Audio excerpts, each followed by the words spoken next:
Hey everyone, welcome back to this series of videos here on Fixit TV, where we are having a look at the different types of scenarios we're going to encounter on the upcoming private server for Warhammer Online called Interbellum. Today we're going to have a look on the scenario type of Domination. Domination's core design is as follows. Kills will grant 1 scenario point. Flags generate scenario points on tick based on the maximum number of flags in the scenario. So if the scenario has 1 flag, there will be 20 points each. 3 flags means 5 points each, and 5 flags means 3 points each. The flags are going to be proximity flags and are captured by standing next to them in a specific area. Now, each person that is nearby the flags will contribute 5% per second up to a maximum of 4 people, which is 20% per faction. Now, the values there are compared according to the 2 different factions. So, for example, if you have 3 Order and 1 Destro, you're going to have 15% points going towards Order and 5% towards Destro. However, the overall is going to be 10% going to Order, because it's 15 minus 5 from Destro. That means 10% goes towards Order, capturing the flag. So the 1 destruction player there is actually slowing them down.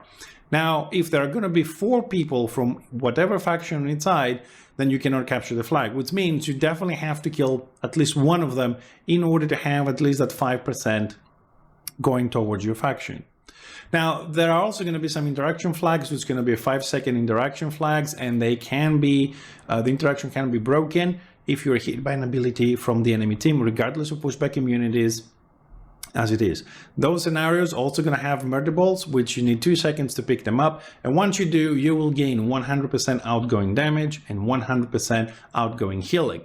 Every 5 seconds you will gain a stack of a debuff that reduces your outgoing damage, healing, damage reduction, incoming damage by 3%, and you cannot pick up another murder ball for 5 minutes. So there's a limited amount of time that you can keep the murder ball on you. Now, players will gain influence for the flags when they're tagged, and the kills assisting with those. You tag a flag by either being present when it was captured or by killing an enemy player near the owned flag. As in every other scenario in Interbellum, here we also have 2 more designs. The dominated design, when a team is winning by overwhelming odds, where when one faction owns all the flags in the scenario and has 100 more points than the opposing faction, this design is activated and results in points generated by flag ticks are increased by 500%, points generated by kills are reduced to 0, and the team cannot pick up murder balls. This will help the scenario to end much faster with 500% more ticks per flag. Now, for the people that are being dominated or they're losing, we have the comeback design. Now, for that design to activate, one faction must have 150 points less than the other, or the opposing faction has all the flags in the scenario.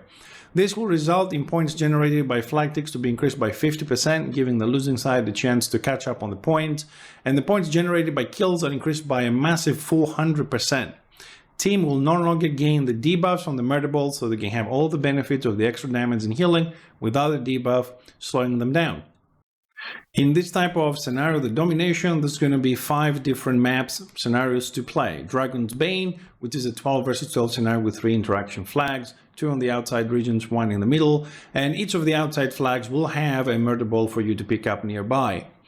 The Gates of Ekron, which is also 12 versus 12 with 3 proximity flags. These ones you don't have to capture them, you have to stand there. Thunder Mountain, 24 versus 24 with proximity flags. And Northern Wards, 12 versus 12 scenario with 3 proximity flags.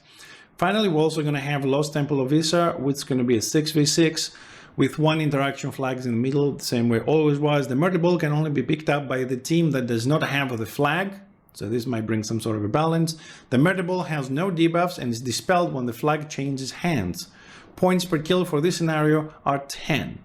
So these are the new scenarios and the new mechanics for the Domination type of scenario we're going to encounter in Interbellum in the future. I hope you guys enjoyed this video. If you liked it, don't forget to like, share, comment, and subscribe. Join us on Discord. Join us on the website fixitv.live. And if you don't want to miss any of the videos we do or post regarding any of the topics that we cover, remember to go to fixitv.live/join us and subscribe to get email notifications so you never miss a thing. Thank you very much for watching. I'll see you on the next one.